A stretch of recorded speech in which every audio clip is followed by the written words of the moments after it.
ঢাকা মহানগরের আনাজ কানাজ ওয়ার্ড থানা থেকে শুরু করে প্রতিটি ইউনিট থেকে আপনারা এখানে উপস্থিত হয়েছেন। এই বার্তা শেখ হাসিনা শুনতে পারেন না বা ইচ্ছা করে শুনতে পারেন না, শুনতে চান না। তিনি বলেছেন, কদিন আগেই বলেছেন, আমি জনগণের কাছ থেকে সরে গেলে মারা যাব। আপনি এই কথা বলেছেন এই 2-3 দিন আগে। আপনার সরকারের রাজনৈতিক অপমৃত্যু তো আগেই হয়ে গেছে। আপনার সাথে জনগণ আছে, আপনি একটু ভুল করে বলেছেন। আপনার কাছ থেকে র্যাব, পুলিশ, আইন শৃঙ্খলা বাহিনী সরে গেলে আপনি আর ক্ষমতার মসনদে থাকতে পারবেন না। আওয়ামী লীগ সরকারের অপমৃত্যু ঘটবে, এটাই সত্য কথা। এটাকে আপনি ঘুরিয়ে বলেছেন, জনগণের নামে আপনি বলেছেন। এই জনগণকে তো আপনি পছন্দ করেন না, এই জনগণকে তো আপনি তালাক দিয়েছেন। বাংলাদেশের জনগণকে তো আপনি শত্রু দুশ্মন মনে করেন। যদি তা না মনে করতেন তাহলে অবাধ সুষ্ঠু নির্বাচন দেন না কেন? কোথাও এমনকি বাস মালিক সমিতির নির্বাচনেও অবাধ সুষ্ঠু নির্বাচন হয় না। জাতীয় সংসদ, সুপ্রিম কোর্ট, জেলা বার থেকে শুরু করে কোথাও স্কুল কমিটি, কোথাও সুষ্ঠু নির্বাচন না নেই। সব আওয়ামী লীগের লোকদেরকে বসাতে হবে। এইটা হচ্ছে আপনার পলিসি, এইটা হচ্ছে আপনার নীতি। আর আপনি বলেছেন যে জনগণ থেকে সরে গেলে আপনার মৃত্যু হবে। আপনি এটা ঘুরিয়ে বলেছেন, উল্টো বলেছেন। পুলিশ না থাকলে আপনার সরকারের ময়ূর সিংহাসন রাজপথে লুকোমুটি করবে। এটা কি আপনি জানেন শেখ হাসিনা? এটা আপনি জানেন, কিন্তু তারপরেও আপনি জনগণকে বিভ্রান্ত করার জন্য এই সমস্ত কথাবার্তা আপনি বলছেন। আপনি ইন্ডিয়াতে গেছেন, অনেকেই বক্তব্য রেখেছেন এখানে।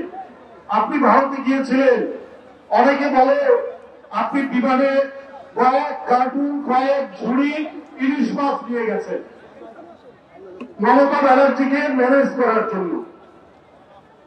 মমতা ব্যানার্জির জন্য ইলিশ মাছ নিয়ে গেছেন। আর কেন্দ্রের মোদী, তাকে তো তিনি বাংলাদেশটাই লিখে দেওয়ার প্রচেষ্টা নিয়েছেন। অনেক চুক্তি করেছেন, অনেক মেমোরান্ডাম অফ আন্ডারস্ট্যান্ডিং করেছেন, অনেক লেটার অফ ইন্টেন্টে সই করেছেন, অনেক কিছু করেছেন। কেন করেছেন এইটা আমরা জানি। যে আপনার অবৈধ নির্বাচন, 7ই জানুয়ারি দামি নির্বাচন, আপনার 30শে ডিসেম্বরের নির্বাচন আগের রাত্রে হয়ে যাওয়া, প্রত্যেকটি অবৈধ নির্বাচন, প্রত্যেকটি অগণতান্ত্রিক নির্বাচন, প্রত্যেকটি জনগণকে বন্দী করার নির্বাচন আপনি করেছেন। আর আপনার সেই অবৈধ নির্বাচনকে দান করেছে দিল্লি বৈধতা দান করেছে। এই কারণে আপনি বাংলাদেশের জমি, জায়গা সবকিছু তাদের কাছে ইজারা দিতে চান। আপনার স্বাধীনতা, আপনার সার্বভৌমত্ব, এগুলো কোনো কিছু দরকার নেই। আপনি সবকিছু ইজারা দিতে চান। আজকে জনগণ ঘুষে যাও, আজকে জনগণ ঘুষে উঠেছে। আজকে জনগণের ইচ্ছা আমার বাংলাদেশ আমাদের মতো থাকবে, আমার স্বাধীনতা আমরা রক্ষা করবো, আমাদের সার্বভৌমত্ব আমরা সেটা প্রোটেক্ট করবো। আর আপনি সেই সার্বভৌমত্বকে দুর্বল করে আপনি ওদেরকে সুযোগ করে দিচ্ছেন বাংলাদেশের পেট চিরে বুকের মধ্যে দিয়ে রেল লাইন নিয়ে যাওয়ার জন্য। কেন করছেন? কারণ ওরা আপনাকে বৈধতার সিল দিয়েছে, এই কারণে দিয়েছেন।